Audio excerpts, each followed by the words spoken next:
बिस्मिल्लाहिर्रहमानिर्रहीम। Analysis of secular trend में या एस्टिमेशन ऑफ सेक्युलर ट्रेंड में अब हम लोग थर्ड मेथड पढ़ेंगे एस्टिमेशन ऑफ सेक्युलर ट्रेंड का, which is method of moving averages. इससे पहले हम लोगों ने मेथड ऑफ सेमी एवरेजेस पढ़ा है।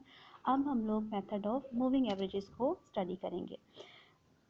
मेथड ऑफ मूविंग एवरेजेस जो है, ये अब मैंने उसका मेथड लिखा तो हुआ है, लेकिन जब हम इसको अप्लाई करेंगे तब आप लोगों को इसकी ज़्यादा बेहतर तरीके से और आराम से समझ आएगी। ठीक है, एनी हाउ, क्योंकि यहाँ से अब पढ़ना ज़रूरी है। समटाइम्स आपको आ सकता है describe the method of moving averages, तो हम लोग थोड़ा सा यहाँ से पढ़ लेते हैं। मेथड ऑफ मूविंग एवरेजेस क्या है? As the method of semi averages is appropriate only when the trend is linear and other simple method to estimate secular trend is moving averages method. अच्छा, ये बात ज़रूरी है कि जो सेमी एवरेजेस मेथड है वो सिर्फ उस वक्त यूज़ हो सकता है जबकि ट्रेंड जो है वो लीनियर हो, स्ट्रेट लाइन की फॉर्म में हो, अदरवाइज़ वो यूज़ नहीं हो सकता। ठीक है, तो अब एक और मेथड है जिसका नाम मूविंग एवरेजेस मेथड है, वो यूज़ किया जा सकता है सेक्युलर ट्रेंड को एस्टिमेट करने के लिए। The K period moving averages are defined as the averages calculated by using the first k consecutive values of the observed time series, then repeating the procedure by discarding one value at the beginning and including the first value after the preceding total and so on। ये जो है हम लोग इसमें क्या किया करेंगे, moving average है, एवरेज को मूव करवाएंगे किस तरह से ऑब्जर्वेशंस पे, वो भी आगे से जब आपको मैं एग्जांपल्स करके दिखाऊंगी आपको इंशाल्लाह समझ आ जाएगी। दिस प्रोसेस इज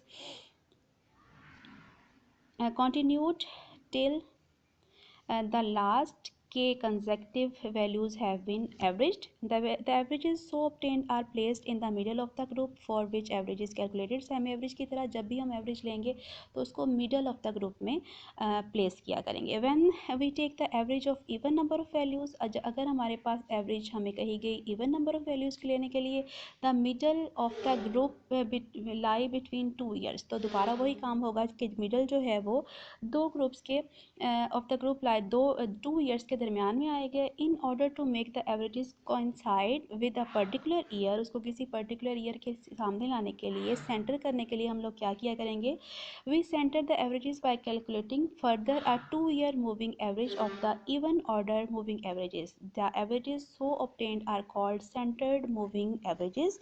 ये हम सेंटर्ड मूविंग एवरेजेस, इसकी भी एग्जांपल आएगी, ये आप लोग देखेंगे तो आपको अच्छे तरीके से समझ आ जाएगी। एनी हाउ, इसका मेथड जो है वो ये होगा। अब ये एग्जाम्पल नंबर 1 है हमारे पास। एग्जाम्पल नंबर 1 में हमें क्या कहा गया है, compute 3 year moving averages average and 5 year moving average for given data. अब ये डाटा हमें गिवन है, ठीक है, ईयर हैं और वैल्यूज़ हैं। हमने क्या करना है, नंबर 1 ये करना है कि 3 year moving average find out करनी है, नंबर 2 ये करना है कि 5 year moving average find out करनी है।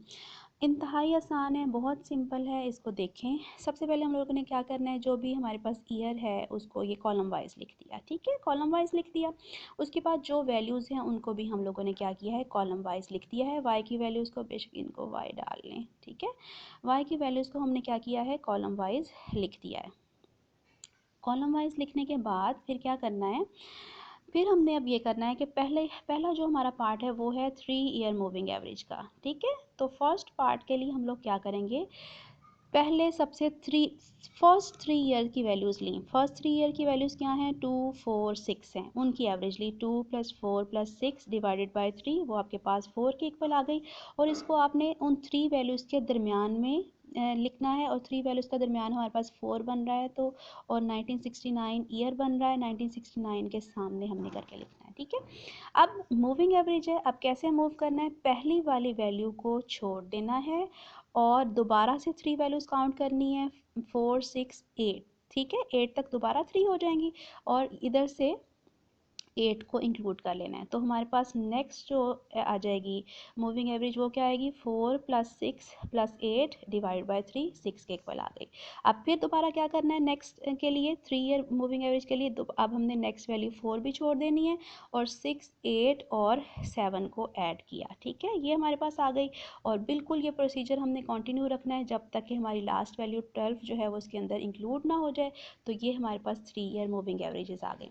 5 ईयर के लिए जस्ट क्या करना है, 3 की बजाय हम लोगों ने अब 5 ईयर्स को कंसीडर करना है और 5 ईयर्स की वैल्यूज़ को ऐड करते जाना है, और पहली वैल्यू